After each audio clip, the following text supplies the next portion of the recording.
Jadi di sini kita ngelanjutin bab 5 di mana mengenai jurnal. Yang pertama di sini pengertian dari jurnal itu sendiri.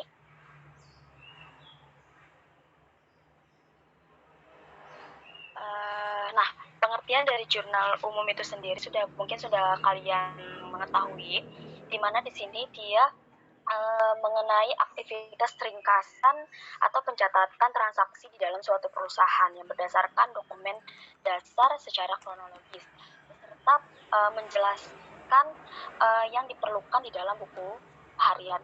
Jadi jurnal umum itu sendiri itu merupakan beberapa aktivitas transaksi dalam pencatatan transaksi di suatu perusahaan itu sendiri. Mungkin kalian sudah baca juga mengenai pengertian dari jurnal itu sendiri, dan jurnal itu sendiri itu berfungsi mencatat di dalam transaksi perusahaan dilakukan, sedangkan akun di dalam buku besar dalam jurnal itu tuh berfungsi untuk mengaitkan buku besar dan akun itu sendiri. Jadi jurnal umum ini sendiri itu mengenai aktivitas ringkasan dan mencatat transaksi-transaksi yang ada di dalam suatu perusahaan itu sendiri.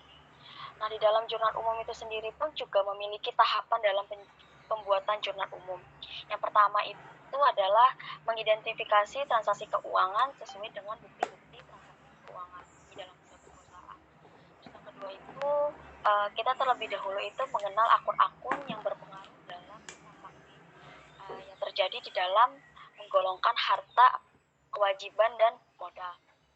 Nah, yang ketiga itu mengenali dulu pengaruh yang terjadi terhadap akun berkaitan dengan transaksi dengan penambahan atau pengurangan. Jadi di dalam jurnal itu sendiri pun juga kalian harus tahu bagaimana mengenali dulu pengaruhnya terhadap penambahan atau pengurangan. Yang kayak dimana kayak modal, kalau modal bertambah itu posisinya di debit atau kredit. Terus kayak misalnya penjualan misalnya meningkat, dia posisinya di debit atau di kredit. Itu terlebih dahulu kalian harus mengetahui sebelum ke jurnal umum. Jadi terlebih dahulu itu juga harus mengetahui pengaruhnya terhadap akun yang berkaitan dalam transaksi terjadinya penambahan dan pengurangan. Yang keempat itu ada memutuskan posisi setiap akun yang berkaitan dengan transaksi, entah itu di debit maupun di kredit.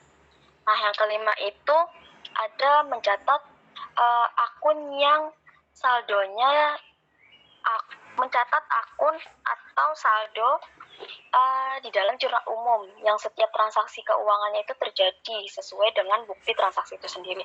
Jadi di jurnal umum ini kita mencatat beberapa transaksi yang sudah kita kumpulkan sebagai bukti nantinya saat kita membuat jurnal di akun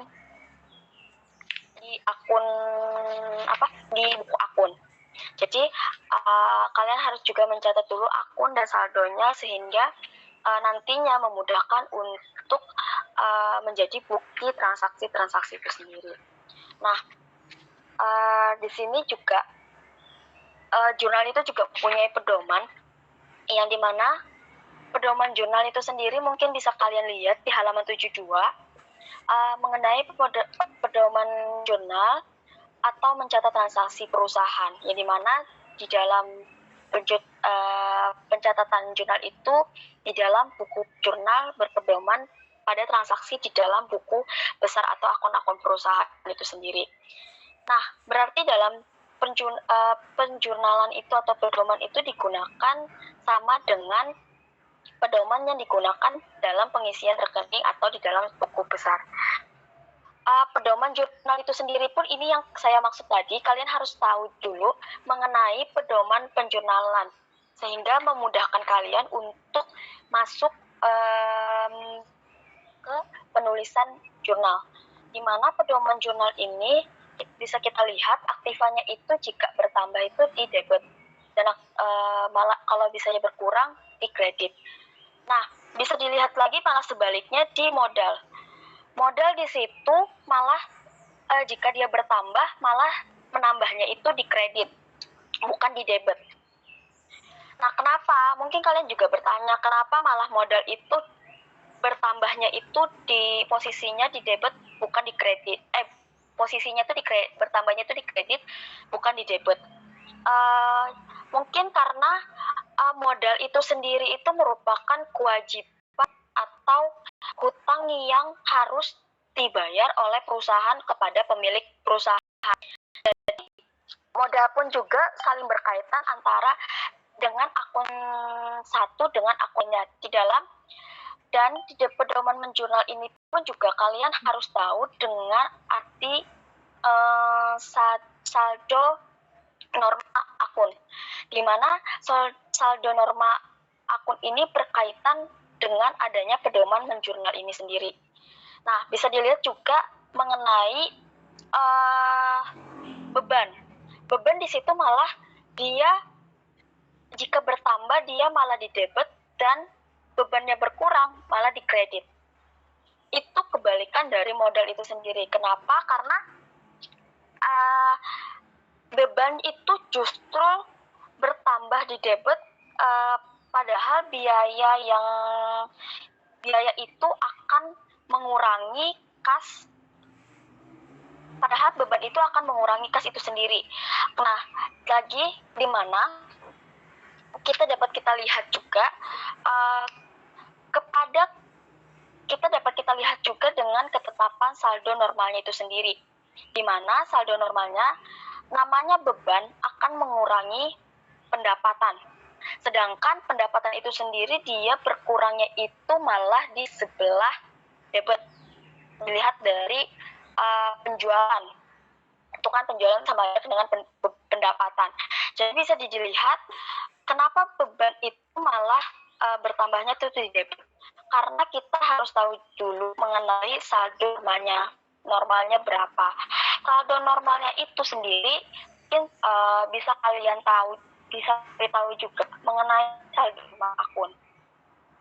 Nah, saldo norma akun itu dia bersifat mempunyai sifat berpasangan atau saling mempengaruhi satu sama lain, atau dengan dia saldo norma ini bisa berseimbang.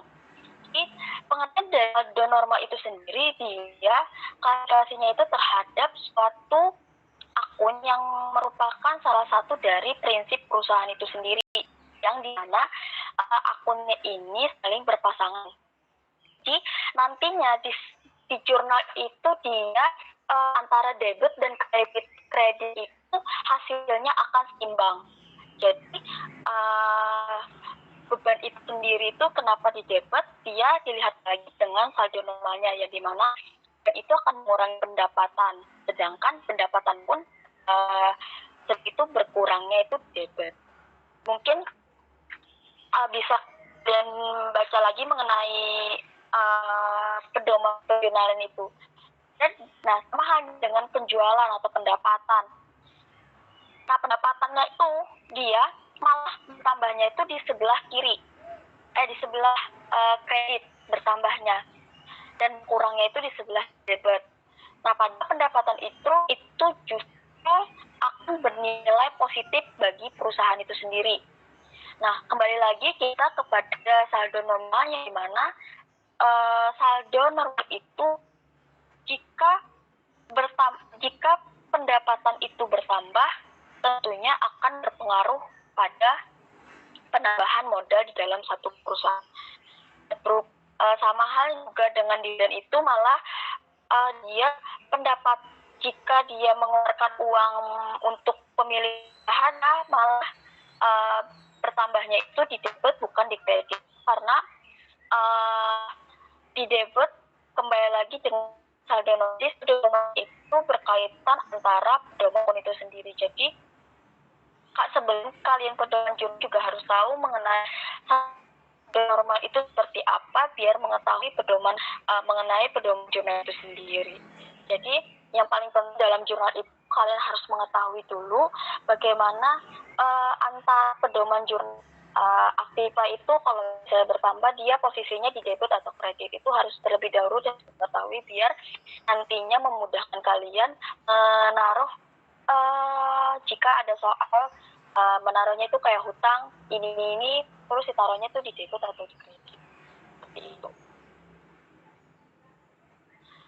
Mengenai buku jurnal di sini bisa dilihat buku jurnal itu sendiri sebagai media yang digunakan untuk mencatat beberapa transaksi secara ringkas atau permanen lengkap serta disusun secara kronologis untuk referensi di masa mendatang. Jadi buku jurnal itu sendiri untuk melihat secara rinci bagaimana kronologis untuk referensi di masa yang akan datang itu akan dicatat di dalam sosial media untuk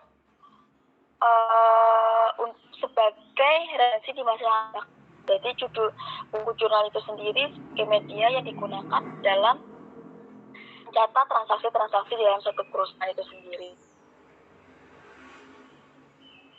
Nah, format dari buku jurnal di sini ada tanggal, keterangan, referensi, debit, dan kredit. Mungkin bisa kalian lihat di halaman 7 ada format buku jurnalnya.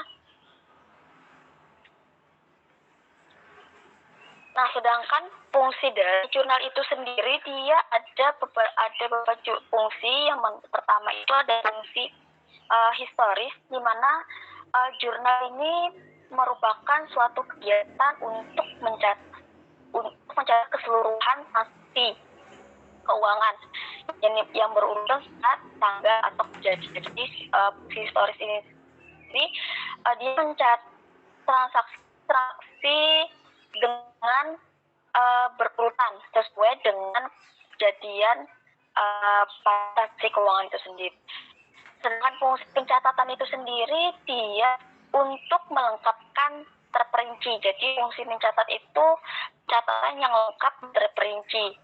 Nantinya biar di yang akan datang untuk memudahkan kita mengetahui bagaimana transaksi itu sendiri. Nanti dari analisis itu sendiri di mana kita menganalisis beberapa transaksi untuk menentukan aksi yang harus berada di debit maupun di kredit. Jadi fungsi analisis itu sendiri juga kita menganalisis bagaimana menaruh menentukan aksi yang harusnya berada di debit maupun di kredit. Dan fungsi itu sendiri juga merupakan fungsi yang dimana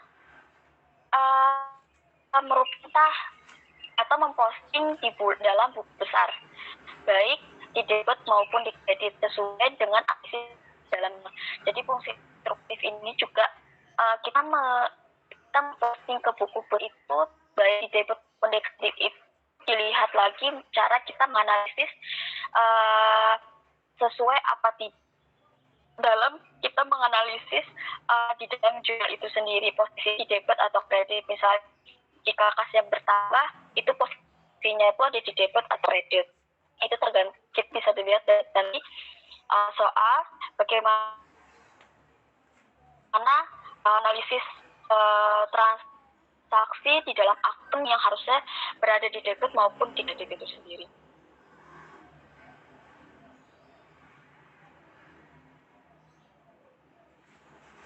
Memiliki manfaat, di mana manfaat itu jurnal umum itu untuk menghindari beberapa kesalahan-kesalahan di dalam perusahaan.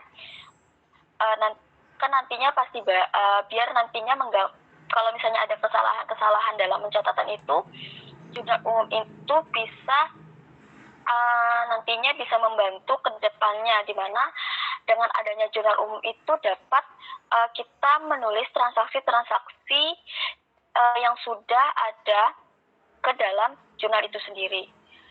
Nah, di dalam jurnal pun juga memiliki beberapa langkah-langkah, bisa dilihat di halaman 73 itu sendiri. Dia langkah-langkah dalam penjurnalan itu sendiri. Yang pertama itu ada kita menulis tanggal transaksi di kolom tanggal.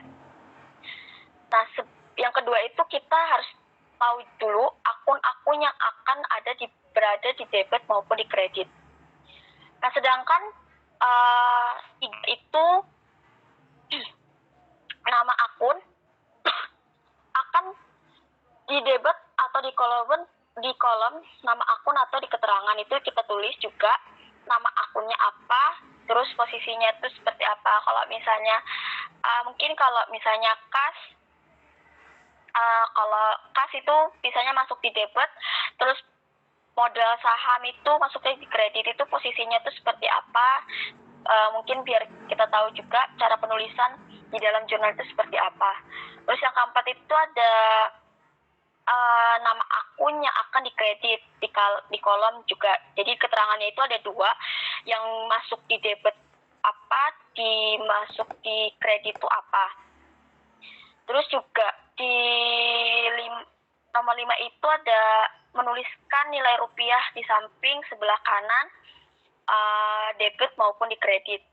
Jadi langkah-langkah dalam penulisan jurnal itu mungkin sudah kalian lihat di halaman 73, dari kita penulisan tanggal, mengetahui akun yang harus beradanya di debit, di kredit, terus menulis keterangan antara transaksi-transaksi yang harusnya dimasuk di debit dan di kredit seperti apa. Terus nantinya juga di akhir itu akan ada pentotalan dari debit dan kredit. Biasanya antara dalam penulisan jurnal itu dia antara debit dan kredit itu akan seimbang. Jadi harus hati-hati dalam penulisan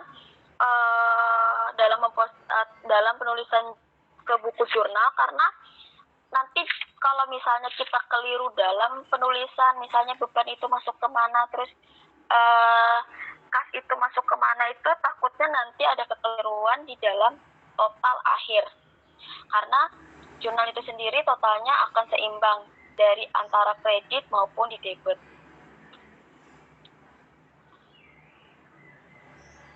Nah, bisa kalian lihat di contoh latihan 4.3.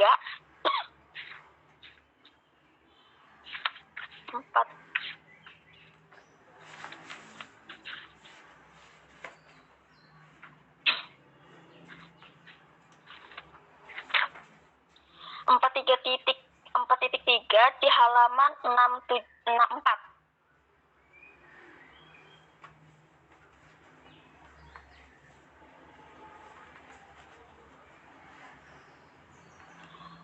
Bisa kalian lihat? Sudah dilihat? Sebelum kita masuk ke penjelasan mengenai latihan 4.3, apa ada yang ditanyakan terkait mengenai jurnal? Silakan kalau misalnya ditanyakan mengenai penulisan jurnal.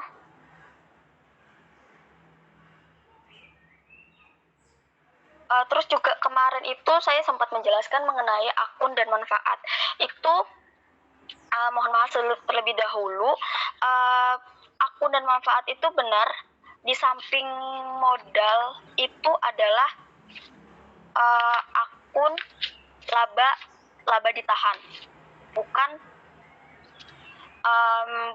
laba rugi ataupun laba bersih. Jadi di samping modal itu, di akun dan manfaat itu adanya laba ditahan, yang dimana laba ditahan itu sendiri masuk di modal, tetapi dia memiliki kolom tersendiri di sebelah modal. Jadi akun dan manfaat itu bisa dilihat juga mengenai di samping modal itu adalah laba ditahan, bukan laba rugi maupun laba bersih. Dari penjelasan mengenai jurnal, apakah ada yang ditanyakan?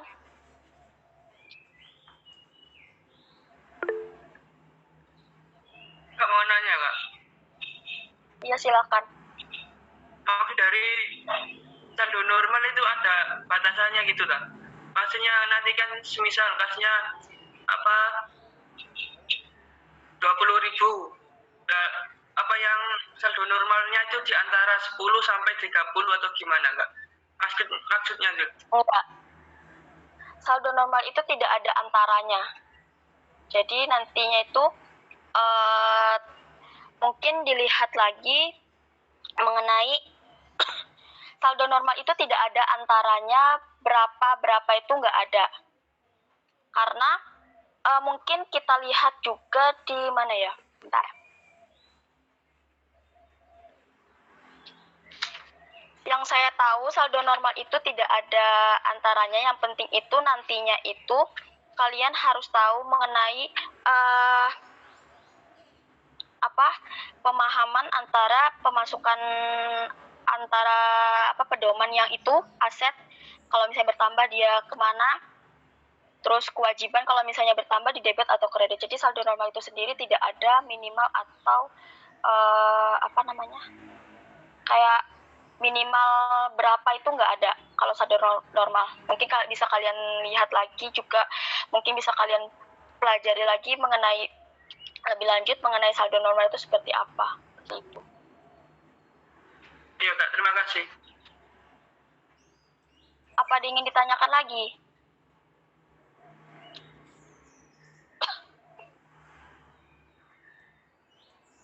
Bentar.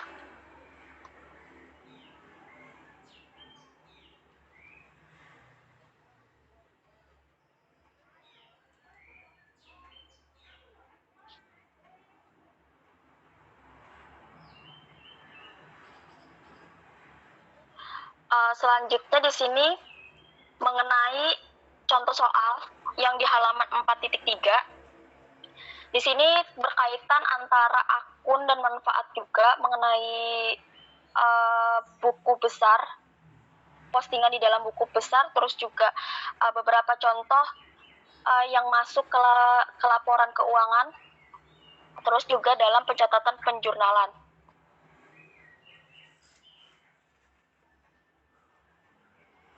Mungkin kalian bisa lihat di halaman 4.3 di mana di situ ada transaksi PT mobil kita yang bulan Januari 2013.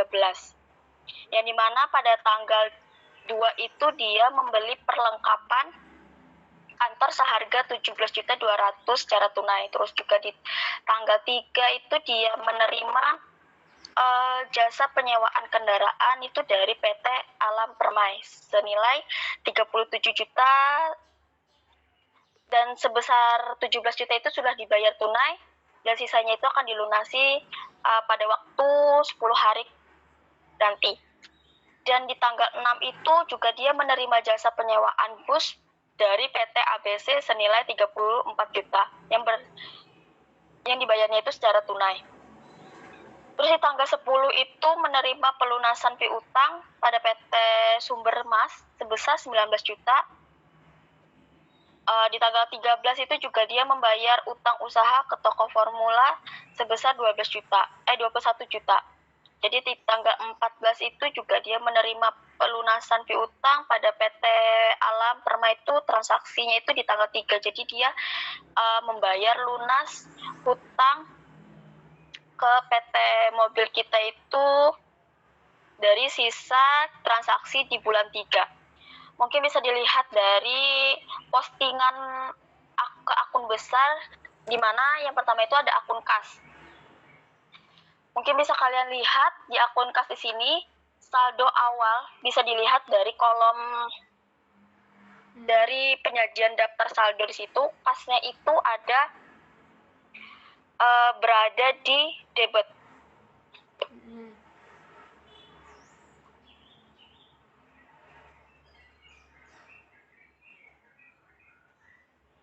Nah, saldo awalnya itu dia berada di debit, di mana sebanyak 172 juta, dan posisi di kreditnya itu kosong karena emang saldo awal posisinya di debit yang pedoman awal tadi juga. Terus di saldo pun juga posisinya di debit 1, 2, 3 karena dari penjelasan saldo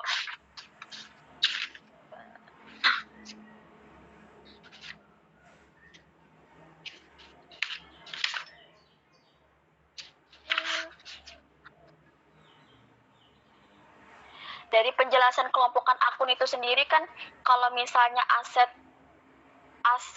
itu pastinya kalau aset kasnya itu di debit atau termasuk aset itu nanti saldo normalnya itu akan di debit. Sama halnya dengan akun kas ini bisa dilihat juga di tanggal 1 itu dia saldo awalnya itu 17 juta 172 juta, di posisinya itu di debit dan saldonya pun juga sama, posisinya itu di debit. Nah, yang di tanggal kedua, di tanggal 2 itu ada perlengkapan kantor di transaksi di tanggal 2. Perlengkapan kantornya itu dia membeli secara tunai seharga 17.200.000. Jadi bisa dilihat juga dari posisi perlengkapan itu sendiri itu posisinya tuh di mana. Jadi perlengkapan itu kan dia membeli perlengkapan kantor itu ditaruh posisinya di kredit dengan harga 17.200.000. Dan saldonya pun juga tetap karena itu masuk ke aset. Jadi saldonya itu tetap di debit dengan total 154.800. Karena kenapa jadi hasilnya 154.800 itu dari saldo debit yang saldo awal yang 172 itu dikurangi dengan perlengkapan kantor yang posisinya di kredit sebanyak 17.200.000. Nah, di tanggal 3 itu jasa permai itu dia menerima sebanyak 17 juta dari pembayaran dari PT Alam Permai. Jadi dia masuk ke debit karena dia menerima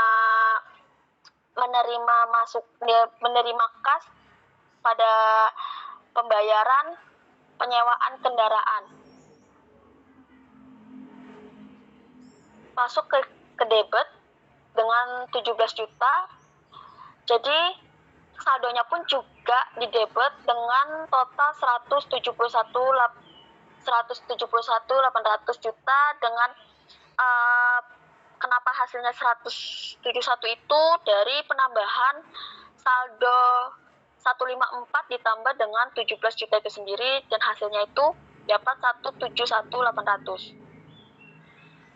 Dan di tanggal 6 bisa dilihat lagi, di tanggal 6 ini dia menerima jasa penyewaan bus pada PT ABC senilai 34 juta.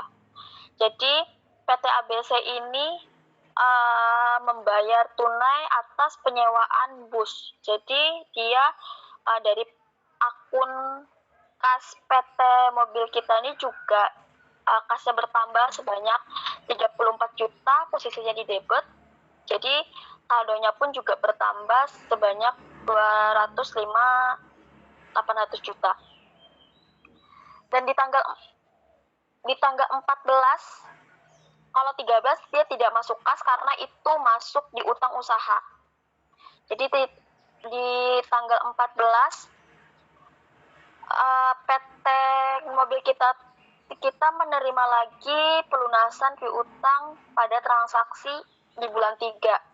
Sisanya yang tadi itu sisa hutang dari PT Alam Permai itu 20 juta. Jadi di akun kas ini di tanggal 14 pelunasan Alam Permai dia masuknya itu di debit 20 juta dan saldonya itu akan meningkat, akan bertambah sebanyak 244.800 juta. Nah, di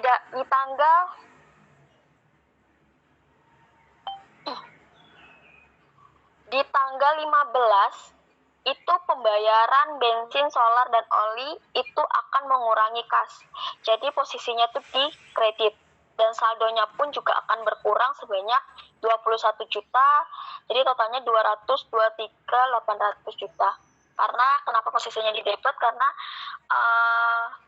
dari PT mobil kita ini membayar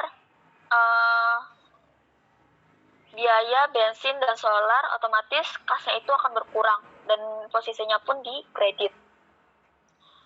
Perbaikan kendaraan pun juga posisinya di kredit karena kas mengeluarkan uang untuk biaya perbaikan kendaraan sebanyak 5.200.000. Jadi saldonya pun juga akan berkurang sebanyak 212 juta.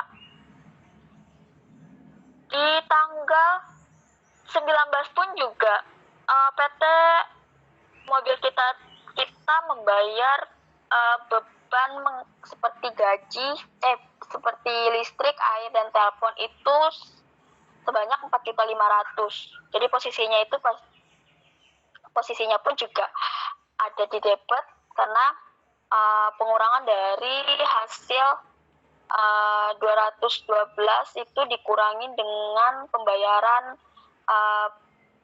beban listrik dan air itu 4.500.000. Jadi 207.500 juta.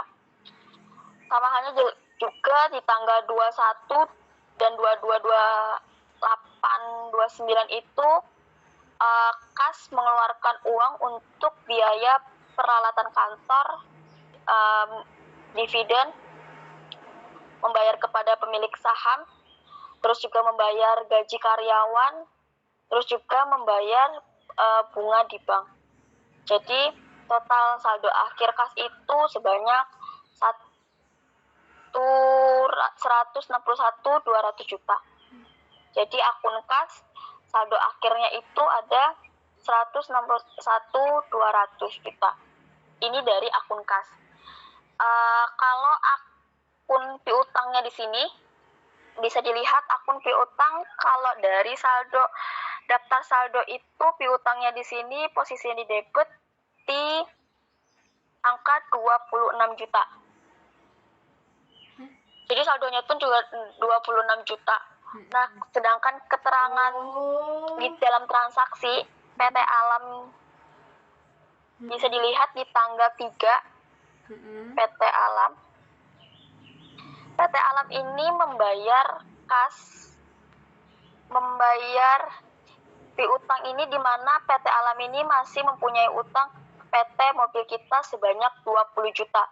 Jadi posisinya itu juga di debit dan saldonya pun juga bertambah antara saldo awal sama piutang yang masih ada pada PT Alam Permai itu sebanyak 20 juta. Tetapi di tanggal 10 PT mobil kita itu menerima pelunasan piutang pada PT Sumbermas sebanyak 19 juta. Jadi 46 itu dikurang sama pelunasan dari PT Sumbermas sebanyak 19 juta jadi 27 juta. Dan di tanggal 14 juga PT Alam itu melunasi biaya piutangnya yang tadi 20 juta itu dilunasinya di tanggal 14, otomatis saldo akun piutang itu masih ada itu sebanyak 7 juta. Nah, dari perlengkapan kantor di saldo awal itu ada di 12 juta. 12 juta, terus juga dia perlengkapan kantor pembelian secara tunai itu ada di tanggal 2, di mana dia membayar tunai membeli perlengkapan kantor itu seharga 17.200.000. Jadi 12 juta ditambah 17.200.000 itu jadi saldonya akhir itu ada 12 juta.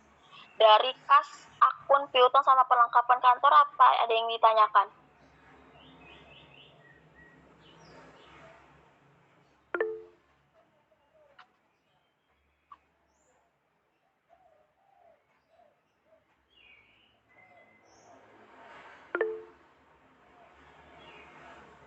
Saya Kak.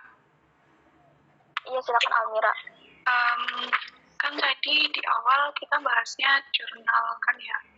Terus latihan soalnya masuk ke akun kas.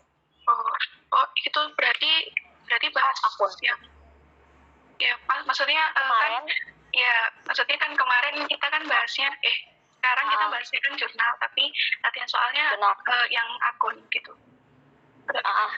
Enggak, nanti gini, kenapa ini saya bahasnya pertama ini mengenai akun dan manfaat yang kayak akun kas sama jurnal keuangan.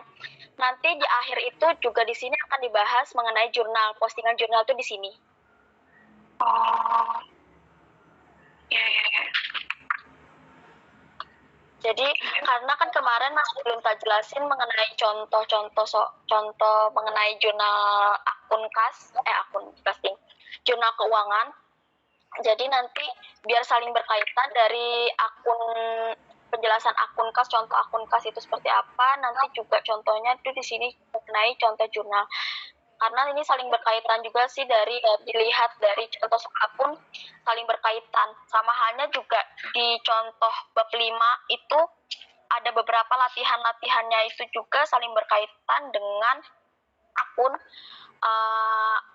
dan manfaat itu sendiri. Jadi biar karena kemarin itu masih belum saya berikan contoh mengenai akun dan manfaat. Jadi di sini saya berikan contoh mengenai akun dan contoh soal akun dan manfaat. Terus juga pastinya tetap ada mengenai contoh soal dalam penulisan ke jurnal dengan soal yang sama seperti itu. Iya, terima kasih Kak. Ya. Apa ada yang ditanyakan lagi?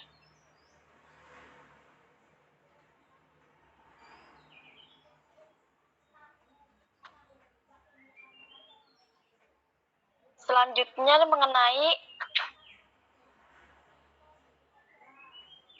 sebentar.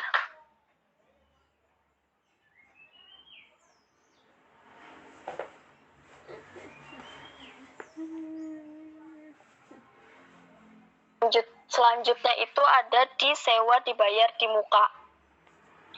Sewa dibayar di muka di sini pun juga saldo awalnya dia berada di debit dengan harga 85 juta. Dan di tanggal 31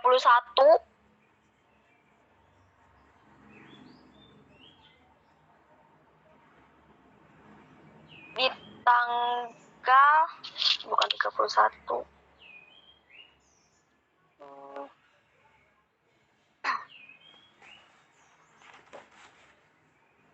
Dan di tanggal ini juga dia membayar di sewa Januari itu sebanyak 7.100.000.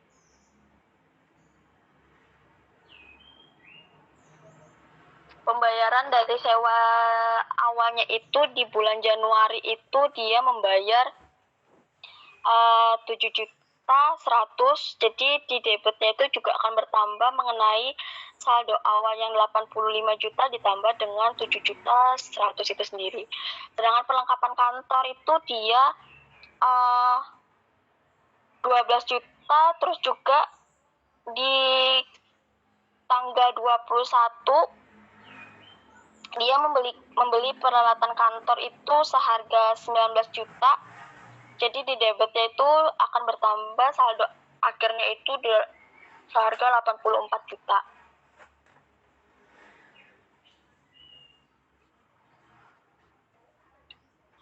Nah, di AKP itu peralatan kantornya itu sendiri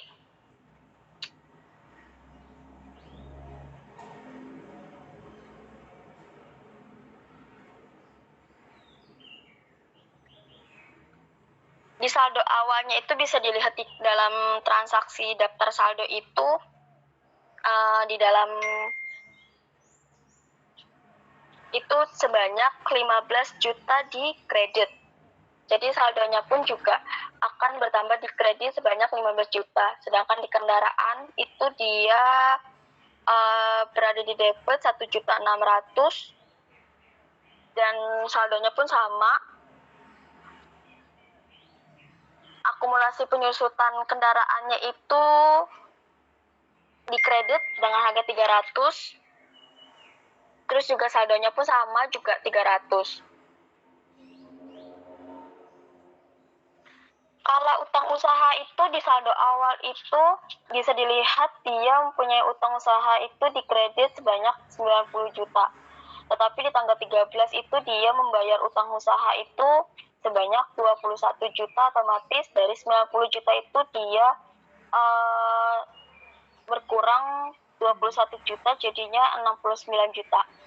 Tetapi di tanggal 21 dia membeli peralatan kantor dan dia masih mempunyai hutang sebanyak 10 juta.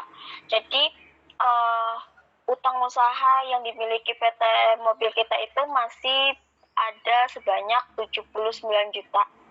Nah, sedangkan utang bank di sini dia masih memiliki hutang bank sebanyak 600 juta.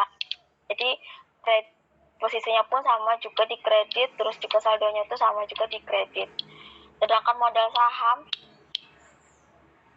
sahamnya di sini modal saham pertama itu ada 955 juta dan posisi saldo awalnya itu juga sama, di saldo akhirnya pun juga sama karena sama-sama modal saham pertama itu masih 955 juta.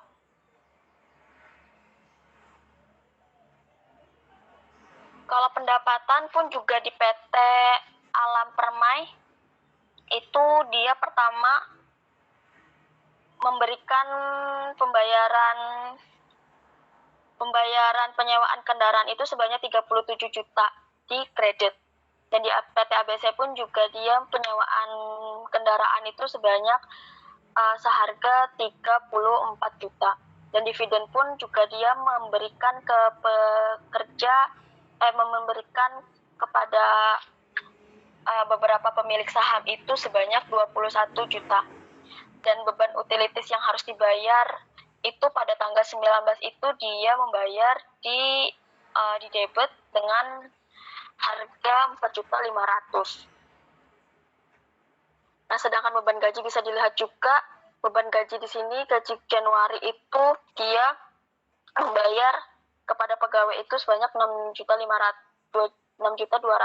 Terus beban BBM juga ada, pembelian solar, oli, dan bensin itu ada di 6.600.000. Dan beban permain ke sini juga dia perbaikan tunai sebanyak 5.600.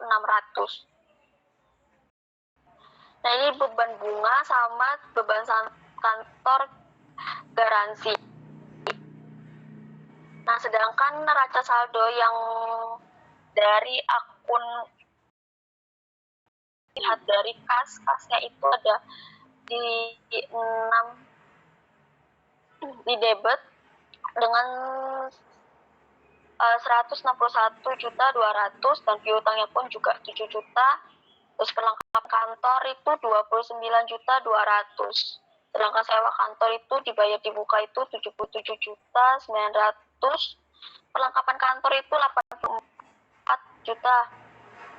Dan akumulasi penyusutan kendaraan itu ada di posisinya di sebelah kredit dengan harga 15 juta dan kendaraan itu di posisi debit. Dan akumulasi penyusutan kendaraan pun dan utang usaha, utang bank, modal saham sama pendapatan itu ada posisinya itu di kredit. Dan beban utilitas sama beban gaji, beban BBM itu ada posisinya itu di debit.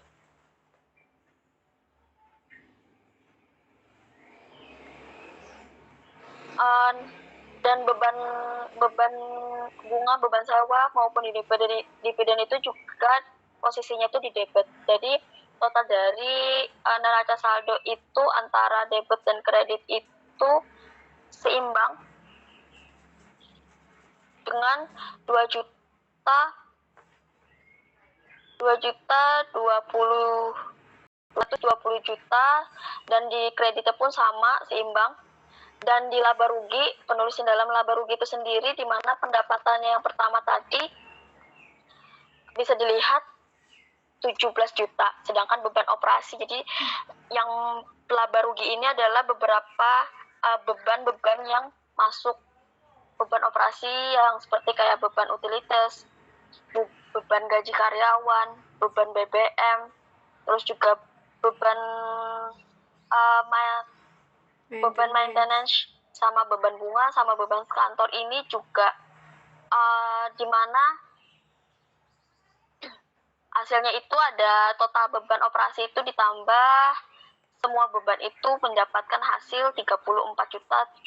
Jadi dari pendapatan itu akan dikurangi dengan total beban operasi sebanyak 34.700.000 itu dengan laba usahanya itu totalnya itu 36.300. Ini dari laba rugi itu sendiri dari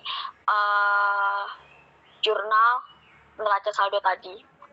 Sedangkan laporan perubahan ekuitas di sini juga mengenai saldo awal saham itu ada 955 juta, sedangkan ekuitasnya pun 955 juta.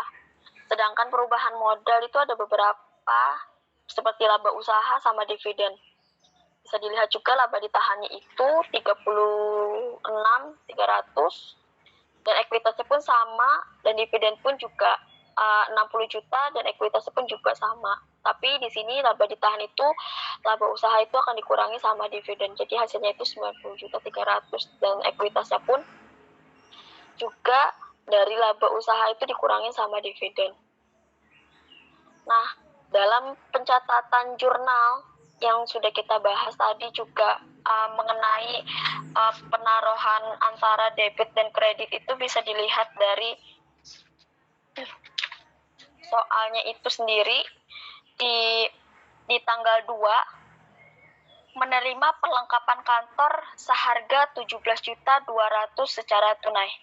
Berarti perlengkapan itu posisinya itu di debit dan dia akan membayar kas. Berarti kasnya itu juga berkurang karena dia membeli perlengkapan secara tunai seharga 17.200.000, posisinya itu di kredit dengan sama yang di debit di mana 17.200.000. Dan di tanggal 3 pun juga dia menerima penyewaan seharga 17 juta yang sudah diterimanya, otomatis posisinya itu di debit dan piutang usaha dari PT Alam Permai itu masih ada 20 juta. Sedangkan pendapatan total yang dimiliki PT Mobil kita itu sebanyak 37 juta. Jadi kasnya 17 juta dan piutang usahanya itu ada 20 juta dan pendapatannya itu di posisi kredit ada 37 juta. Nah, di tanggal 6 bulan 1 itu dia menerima lagi jasa penyewaan bus dari PT ABC itu tetapi dengan secara tunai. Berarti kasnya pun di debit dan pendapatannya pun di kredit. Jadi kasnya bertambah, pendapatannya pun juga. Tetapi pendapatan posisinya di kredit karena bisa dilihat juga dari penjelasan yang pertama mengenai letak pedoman penjurnalan itu sendiri ya, dimana posisi debit kalau beban bertambah atau pendapatan bertambah posisinya di debit atau di kredit. Di bulan 10 pun juga dia menerima pelunasan mengenai piutang menerima piutang pelunasan itu dari PT Sumber Emas sebesar 19 juta. Jadi kasnya juga bertambah sebanyak 19 juta dan pendapatannya pun juga bertambah 19 juta. Sedangkan di tanggal 13 itu PT Mobil kita itu membayar hutang ke toko formal sebesar 21 juta. Jadi utang usahanya itu ditaruh di debit dan kasnya pun ditaruh di kredit 21 juta. Sedangkan di tanggal 14 itu dia menerima pelunasan lagi dari PT Alam Permai yang masih tersisa 20 juta. Jadi kasnya 20 juta di debit dan piutangnya itu posisinya itu di kredit. dan 20 juta di kredit. Piutangnya pun posisinya itu di kredit 20 juta, sedangkan kas itu juga posisinya itu di 20 juta di debit. Sedangkan di tanggal 15 itu dia membayar beban. Jadi beban BBM-nya itu ada 6.600.000, tetapi kasnya berkurang juga sebanyak di kredit 6.600.000. Sedangkan beban kendaraan itu sendiri dia membayar beban kendaraan itu sebanyak 5.200.000, kasnya pun di kredit 5.200.000. Dan beban listrik, beban perlengkapan pun, beban listrik itu dia membayar sebanyak 4.500.000 dan kasnya itu 4.500.000. Di tanggal 21 itu dia dia membeli peralatan kantor dengan total itu seharga 19 juta. Jadi kasnya masuknya itu 9 juta, utang yang masih utang PT mobil kita itu masih ada sebanyak 10 juta. Dan dividen yang dimana dia memberikan kepada pemilik saham itu sebanyak 26 juta dan kasnya pun juga di posisi di kredit 26 juta. Beban gaji dan beban bunga pun juga, beban gajinya di posisi kredit dan kasnya pun di posisi beban gaji posisi debit dan kasnya itu di posisi kredit. Sama halnya juga di tanggal 29, beban bunga itu dia berada di debit dan kasnya itu di kredit. Dari penulisan jurnal ini apa ada yang ingin ditanyakan?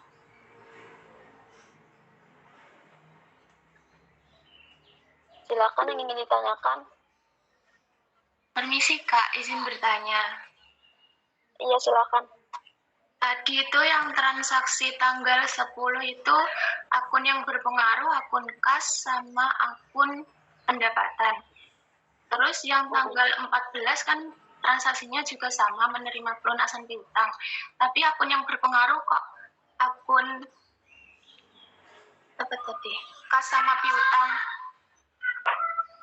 Itu bagaimana Kak? Oh iya. Oh benar. Tanggal 10 itu menerima pelunasan. Pendapatan. Tanggal 10 Pendapatan. Sama, iya. Oh iya benar.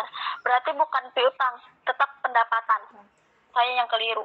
Karena emang dari tanggal 10 itu, karena kalau kita menerima pelunasan dari piutang, otomatis kasnya pun juga bertambah dan pendapatan.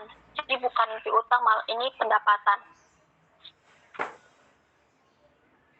Jadi ini pendapatan yang berpengaruh.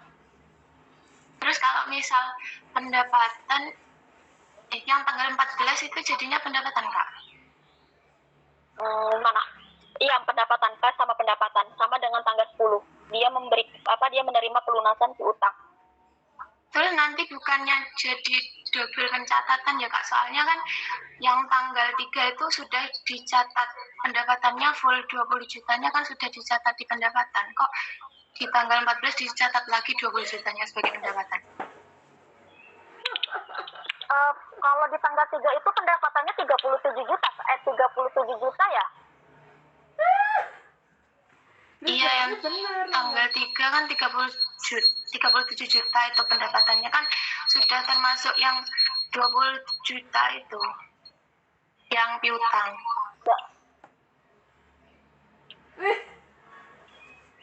Makanya, tetapi kemarin saya juga bingung sih, maksudnya masuk pendapatan atau piutang, tapi dari kalimat ini kan piutang ya. Ada yang bisa bantu saya? Kalau ada yang keliru ya bisa aja sih.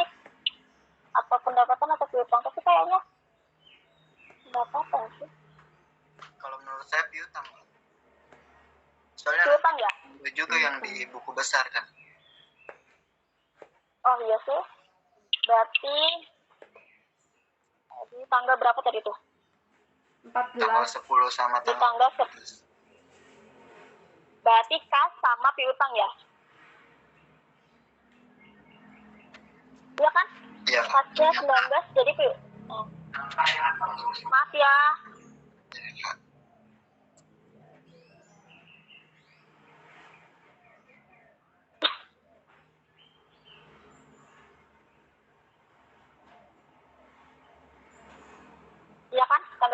tanggal 14 dia menerima berarti kas sama piutang sebanyak 20 juta. Ya. Apa dari sini ada yang keliru lagi bisa dibilang ya biar nanti diperbaiki sama-sama. Terima kasih. Apa ada yang ditanyakan lagi? Makan cuy.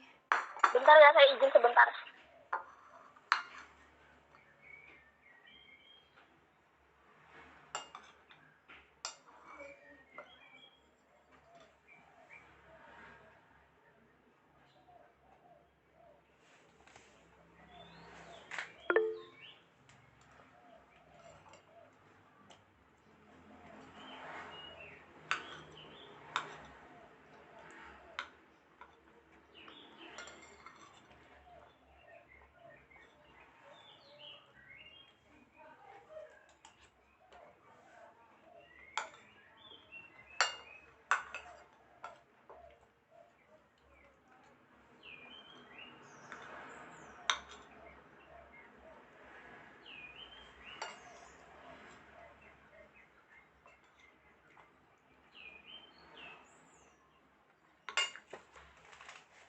Dari sini ada yang masih belum paham.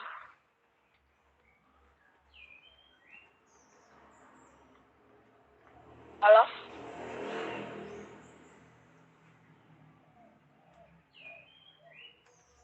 Dari sini ada yang masih belum paham?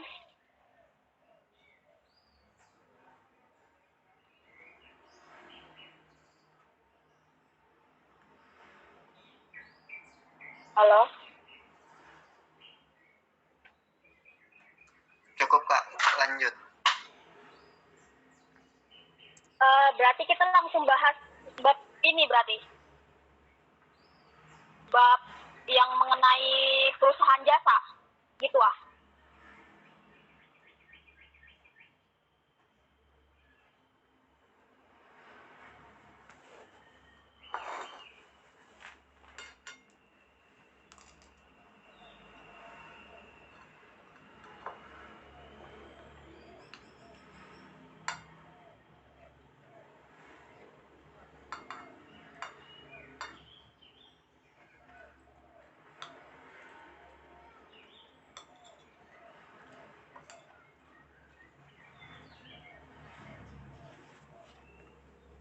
Mungkin kan masih banyak masih ada waktu juga. Kan ini masih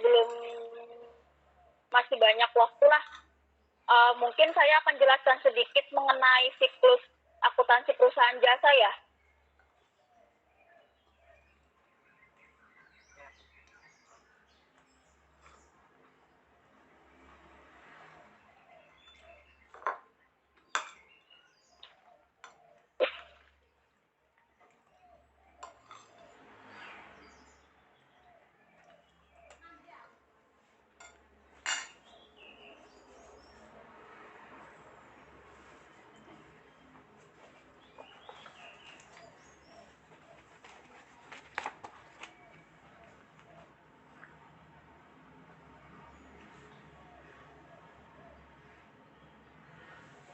Mungkin mau bahas sedikit aja juga mengenai menyinggung sedikit mengenai siklus akuntansi. Tapi kalian benar-benar paham kan mengenai akun manfaat dan jurnal itu seperti apa? Mungkin ya.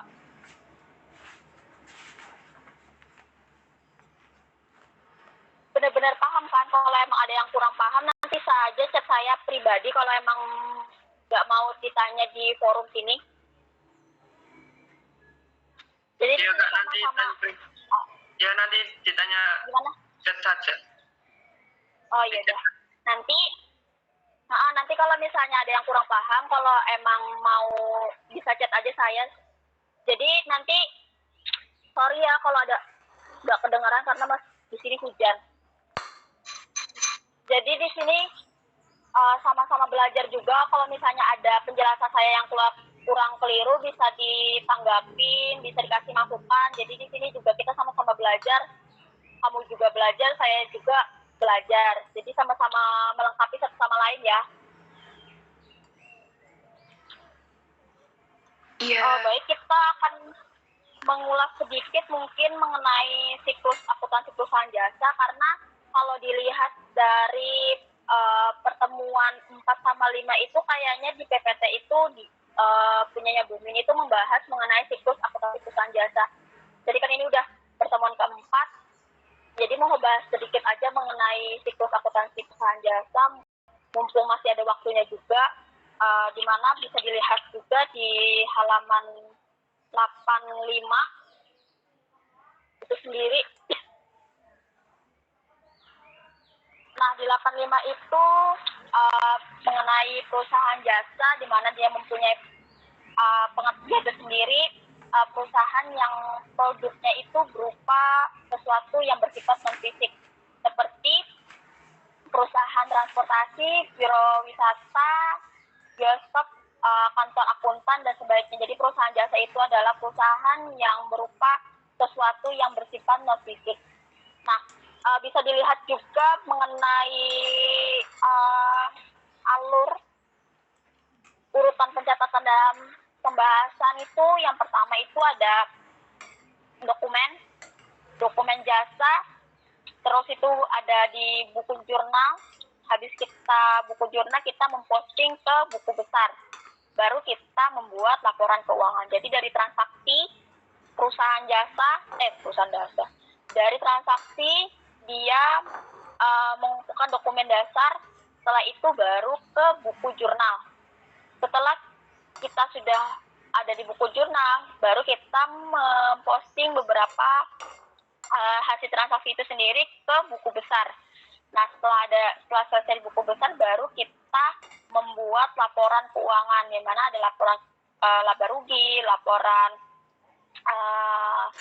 laporan yang seperti tadi itu contohnya.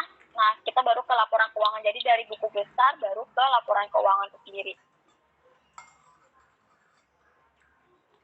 Nah, ada juga beberapa hal yang perlu kita ketahui mengenai jurnal penyesuaian, yaitu ayat jurnal. Jurnal penyesuaian itu ada ayat jurnal penyesuaian itu, ya, di mana aktivitas untuk membetulkan perkiraan, sehingga di dalam laporan itu dibuat berdasarkan akun, dapat menunjukkan pendapatan dan aset dan kewajiban itu yang sesuai. Jadi jurnal penyesuaian itu adalah untuk membetulkan perkiraan, sehingga di dalam laporan nantinya yang dibuat pun itu dapat menunjukkan pendapatan, utang, dan aset yang sesuai. Jadi perlu kalian ketahui juga mengenai jurnal penyesuaian itu apa. Jadi di mana jurnal penyesuaian itu sendiri perkiraan laporan yang dibuat untuk menunjukkan kesesuaian dari pendapatan, aset, maupun kewajiban atau hutang itu sendiri.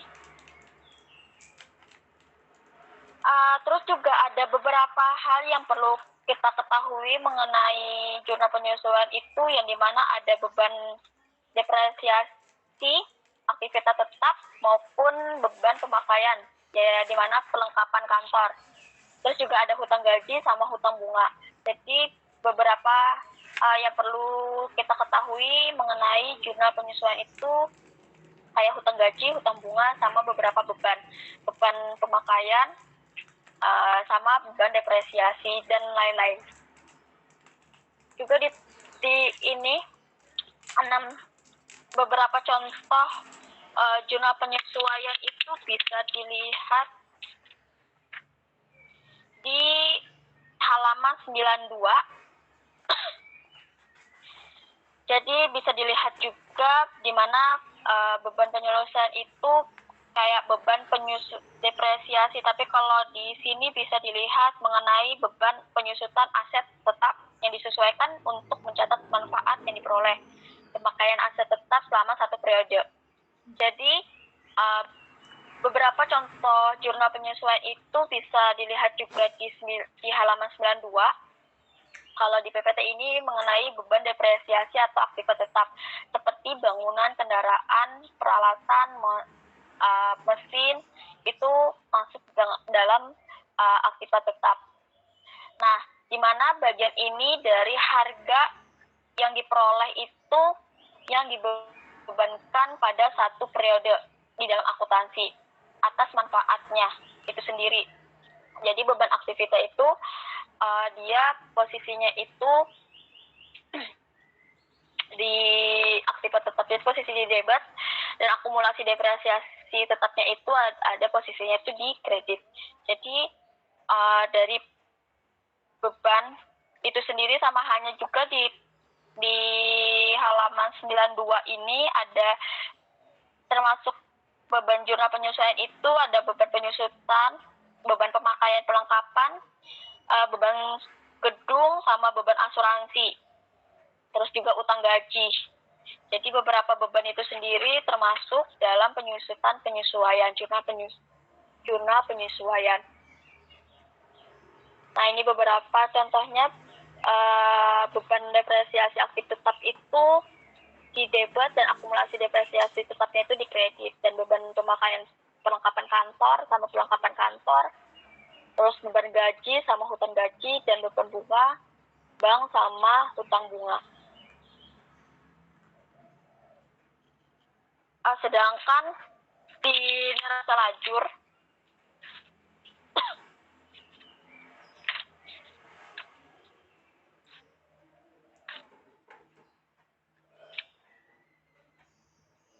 neraca jadi di lembar